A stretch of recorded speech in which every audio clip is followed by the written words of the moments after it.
Welcome to the Earth Your Wild podcast. We're your hosts, Jack and Ellie. This is the podcast where we talk to industry experts and sustainable business owners to try to answer the question, how do I make my business more sustainable?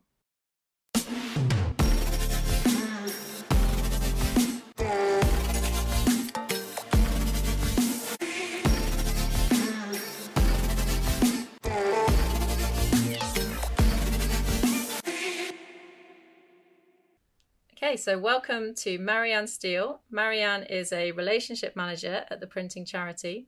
The printing charity is here for everyone working in print packaging, paper publishing and graphics throughout their career and into retirement through practical, emotional and financial support. They support young talent through their Rising Star Awards, which provide training and development grants. They also provide a free confidential helpline to businesses in our sector for their employees. Thanks for joining us, Marianne. It's really good to have you on.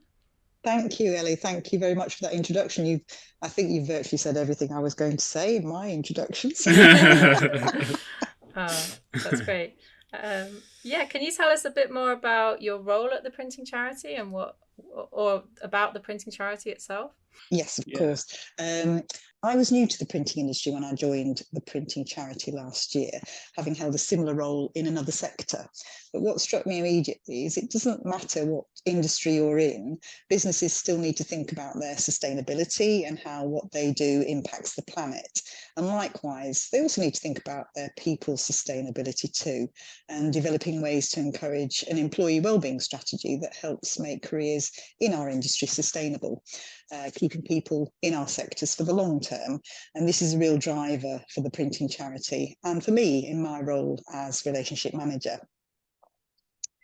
We all know that we're not immortal, and as you grow older, you realise that you're not immune either to outside influences, things that happen, sometimes go wrong, or just don't turn out the way you planned or hoped that they would.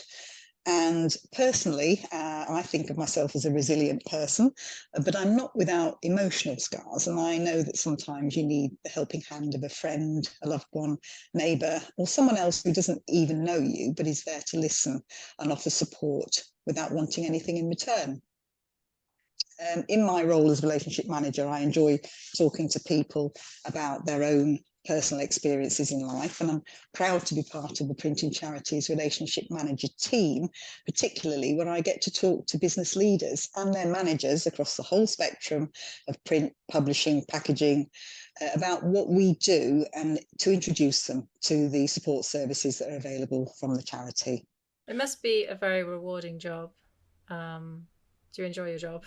I really do. I have the best conversations with people across the industry that are slightly outside of the normal business to business conversations that you would have in another type of role. So the conversations I have are about people. Because although when most of the time you're talking to businesses, it's about what they do, produce things, that type of thing, we're talking about the actual people who do the work. So the printing charity, we're here for everyone working in printing, packaging, paper, publishing, graphics, and we're here when they need us throughout their career and into retirement too. We offer practical, emotional and financial support. We also help people make a sustainable career in print through the services that we provide. Would you like me to take you through what some of those are? Yeah. I mean, can you kind of explain what help is available? So, somebody in that industry is struggling, maybe they have some mental health problems or they're struggling with financial problems. Yes. So what we do is we break it down into several aspects of what we do. We provide a free and confidential helpline to businesses in our sector for all of their employees. And through the helpline, we provide emotional support 24 hours a day, 7 days a week, 365 days a year from BACP accredited counsellors, and that's the British Association for Counsellors and Psychotherapists.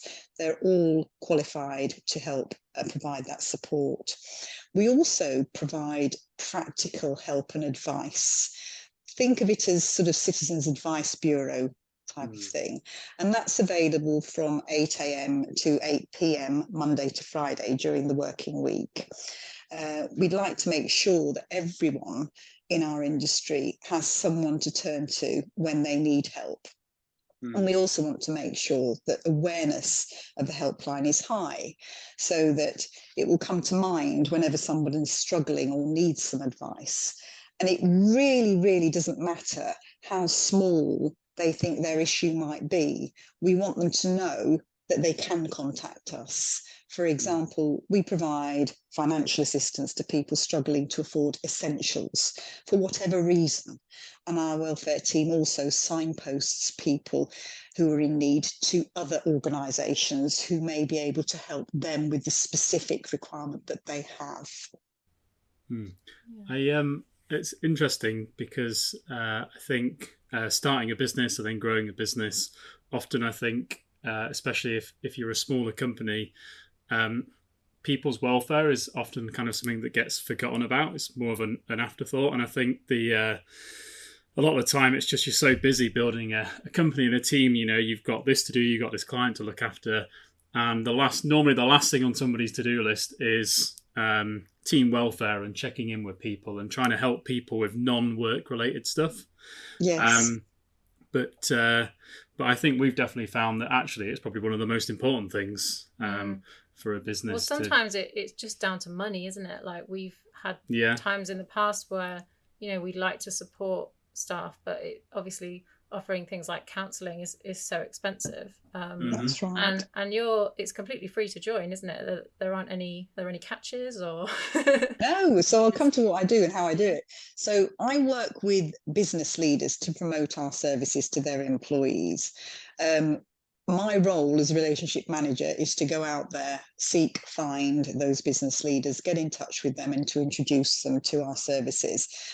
Ideally, we'd like everyone working in the industry to be aware of the printing charity and to feel that we are an organisation that's relevant to them and to understand that we do help people and we can introduce and promote our services to all of their employees. Ideally, we want everybody to know that they can turn to us if life doesn't go to plan, and that they can do that whether it's for work or for personal reasons. Yeah.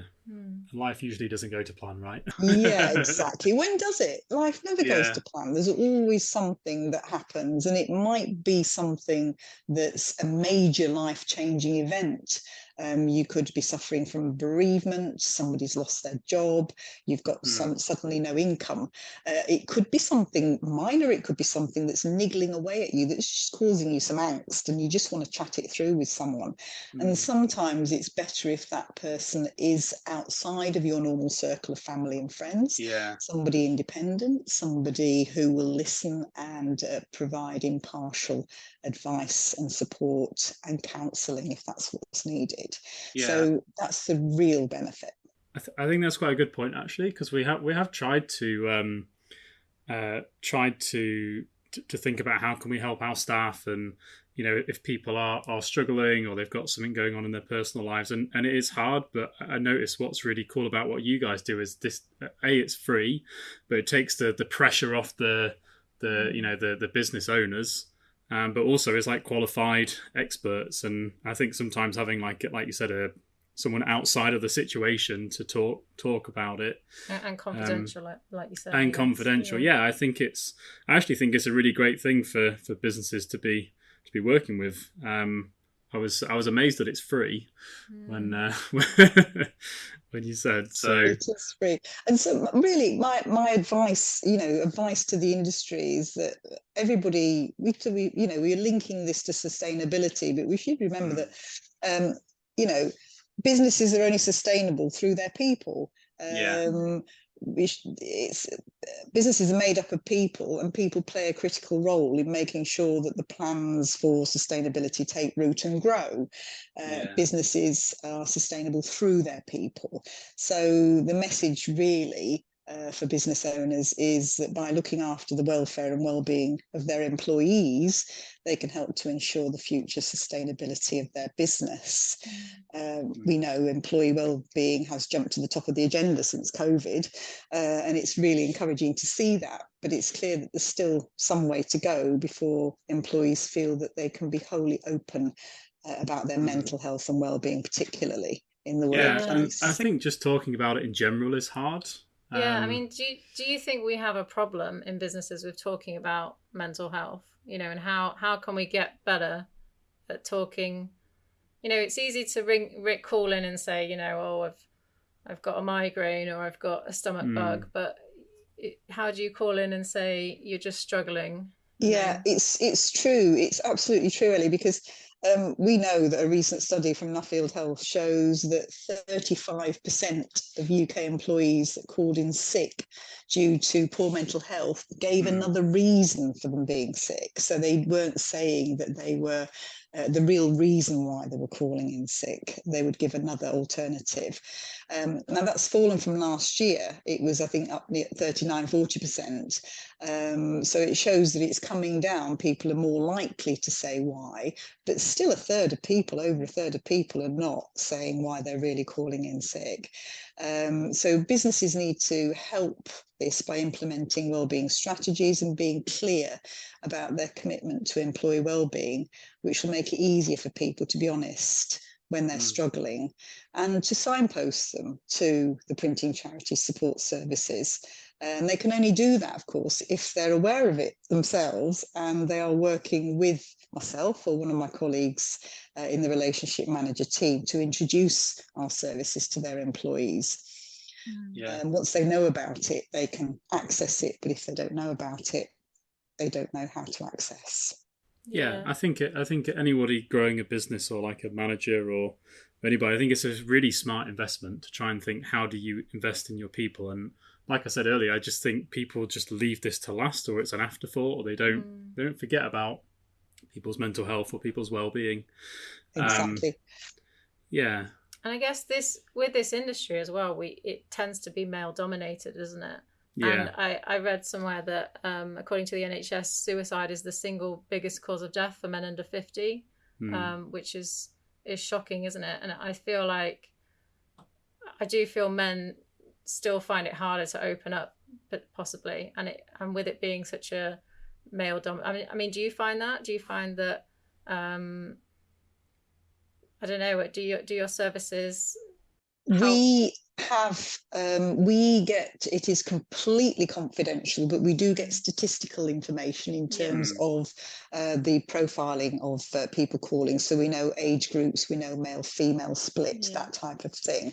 And because of the male dominated side of the industry, typically, we do know that most of the calls that come through are from men. There's more men with it, but that's in relation to the industry, and that's great because it means that they are wanting to have that conversation. They are open to having someone to talk to, and it's possibly because it is somebody independent, it is somebody outside of the business. And we shouldn't forget that business owners are not immune to feeling in this way. It's not just the employees, of course, it's the owners who are struggling much of the time, because they're the ones, the buck stops with them, doesn't it? And they're the ones that are taking all of that strain, and they need somewhere to go, someone to talk to. Who have they got? It's perfect for someone in that position, actually, to have that confidential private conversation and to seek help whenever they need it, whether it's within working hours or outside of working hours. I did want to mention the other side of what we do as well, which is supporting young talent at the start of their careers throughout all of our sectors through our Rising Star Awards. We provide training and development grants of up to £1,500 for each young person who's looking to build transferable skills to thrive in a print industry career. And we know that many careers are no longer linear, and by equipping people with strong transferable skills in the early stages of their career, we hope to play a part in helping people stay within our industry long term. There are roles in our industry today that wouldn't have even been thought of 5 years ago. And I've no doubt that the next 5 years will see an equally rapid change. So supporting new skills that help a career thrive will help to make our industry more sustainable too. and enabling those working within our industry to adapt and keep talent within the industry. So that's where we sort of fit in there as well. Yeah, I think it's really important to encourage younger people into the industry, isn't it? Because I would say it's possibly been dominated by the older generation, till recently, perhaps. Yes, well, we're obviously we're young in our company, but everybody else seems very old. I'm not entering into that conversation about age.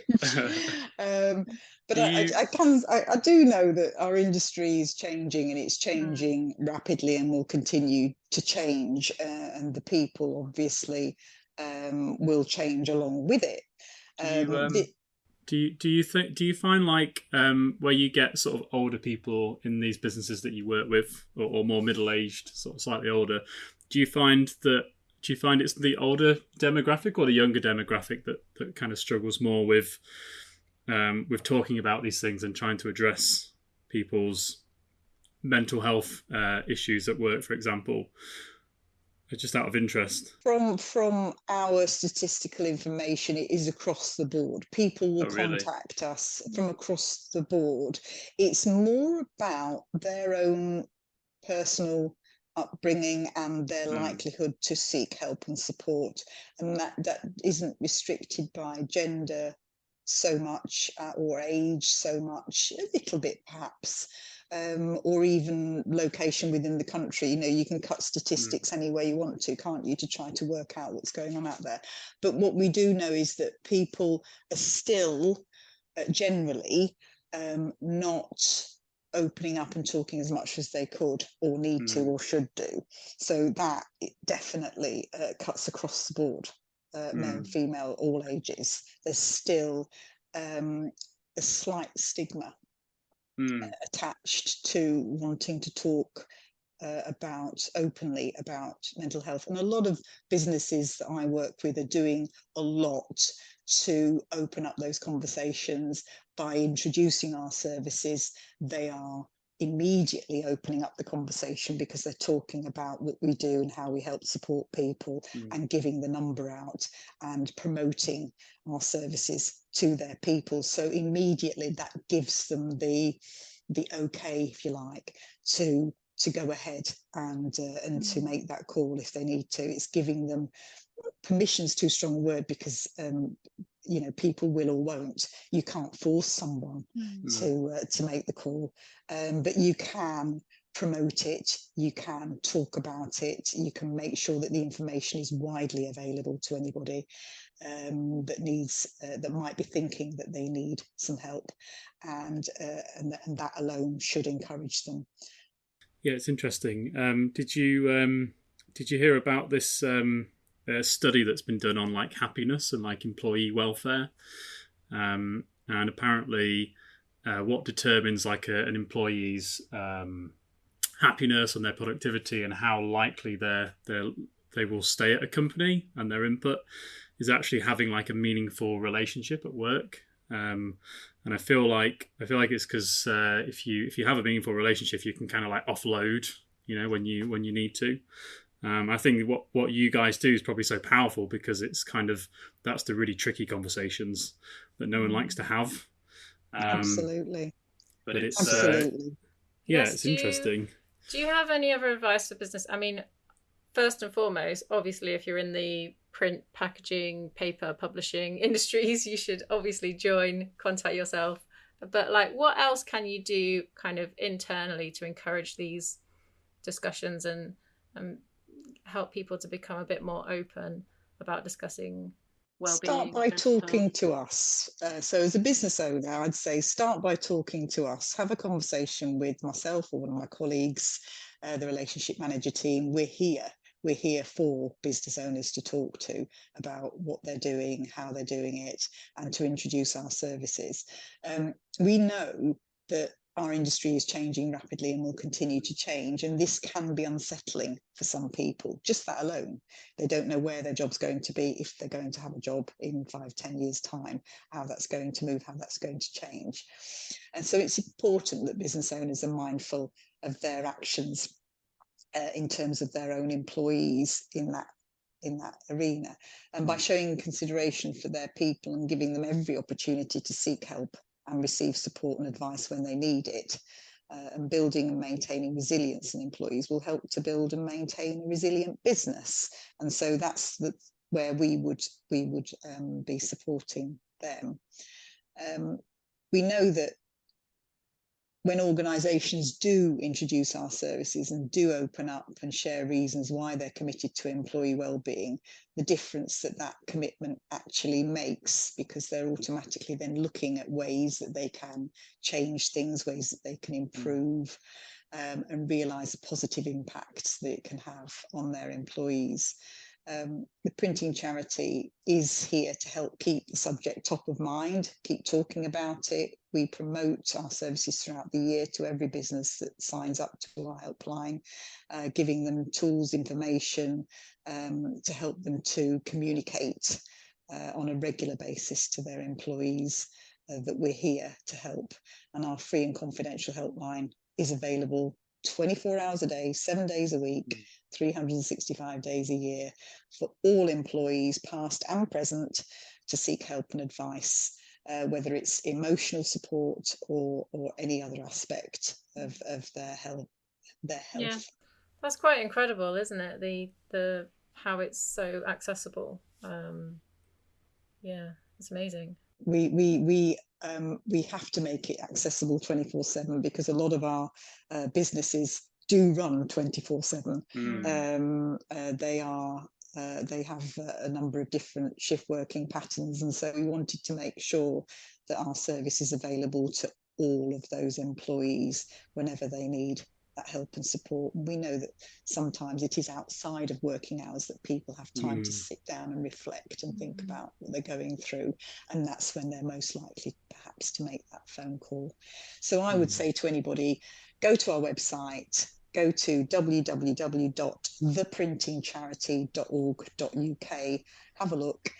You'll see all of the information that's on there. You can complete an online form to get a regular newsletter from us as an individual, but more importantly, as a business owner or manager within a business, get in touch with myself or one of the other relationship manager team. We're all on LinkedIn. You can follow us on LinkedIn at Printing Charity, and we'd love to hear from you and have that conversation.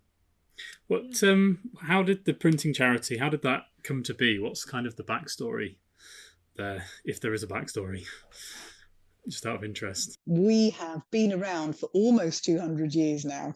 Really? Wow. 1827 we started in the Victorian era.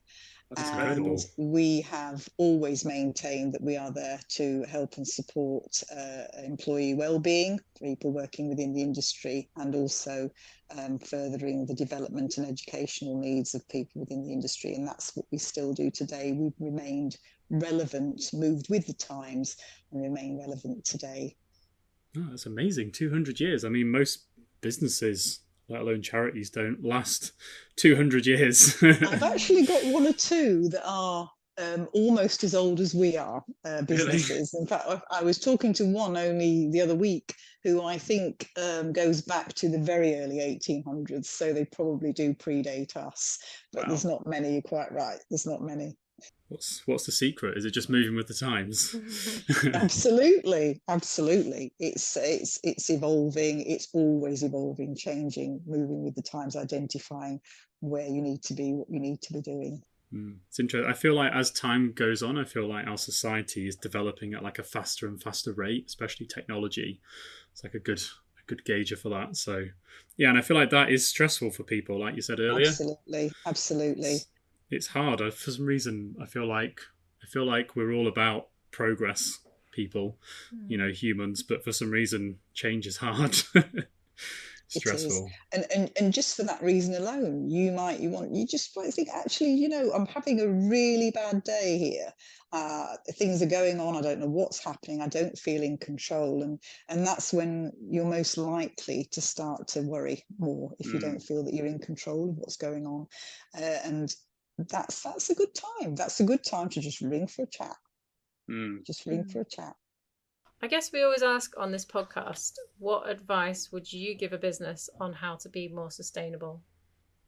I know it's not, or how to be more sustainable with their people. Yeah, sustainable is it's a very wide word, isn't it? So what would your take be on that?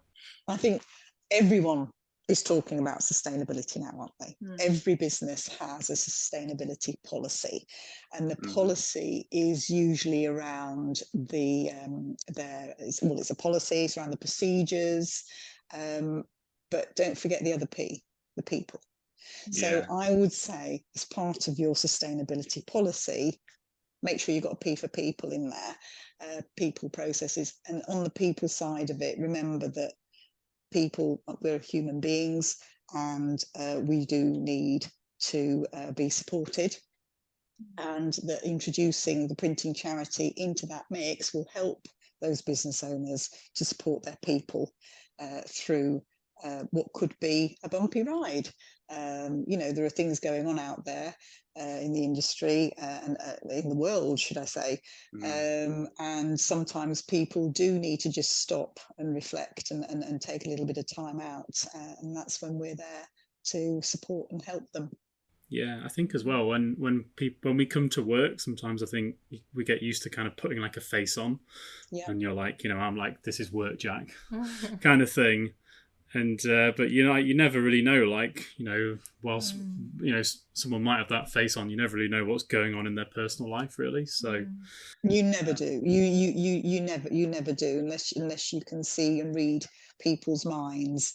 Then you wouldn't know what was going on inside someone's head, and that's really why it's just opening up those conversations, introducing us, who we are, what we do, and that support is there for people, and just nudging them in that direction if you feel that they need to have that extra that conversation that will provide the extra support that they need. I even encourage some people to pick up the phone on behalf of someone, introduce what the issue is, and then hand the phone over and walk out of the room and let them have the conversation. Oh, that's a good strategy. Well, I suppose that first step is probably the hardest, isn't it? It is, most definitely, and that's what stops people. You're quite right. That is what's the sticking point, and it is a lot of it is around the stigma. And there shouldn't be. If somebody is obviously needing some help and support, then I would encourage anybody to say direct them to the printing charity and to contact us. I think as well, a lot of people feel like it's not the sort of conversations you should have at work. You shouldn't necessarily be spending your time on this, and you should be working. But I think all of us, most people, I think certainly in this company, like if you don't go through it at work, you might never have a chance to go through it, because we have such long working days now, and then when you get home you try and squash everything into like a few hours. I feel like businesses should definitely encourage their staff to do less work at work if they want them to be more productive. To take some time out, to have a nice area to go and sit and to be. And I've noticed you've got your garden happening, haven't you? Your little seating area outside, and a lot of organisations are doing that too. They are, as part of their sustainability policy, looking at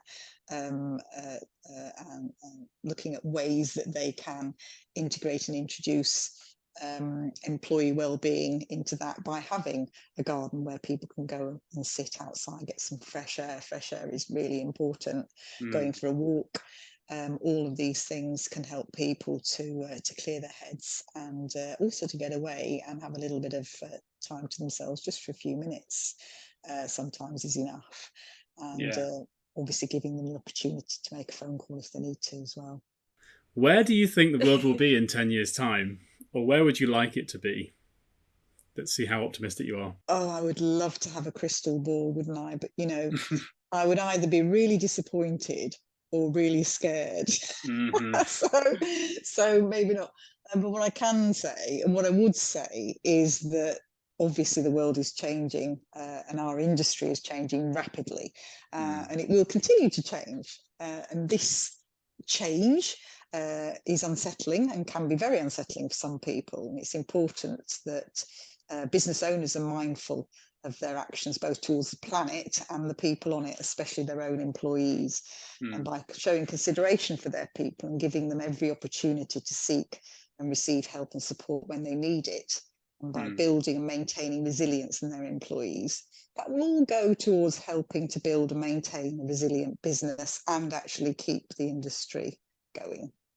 No, I think it's definitely the right way to go. I mean, we've only been doing this for nearly 10 years, but even in that 10-year period, I've seen how businesses have changed, where they're way more focused on, a lot of them focused on, people's welfare, and it's amazing actually the change. We recently became B Corp certified, and that is people and planet basically. It's focusing on putting that before, your purpose before profit.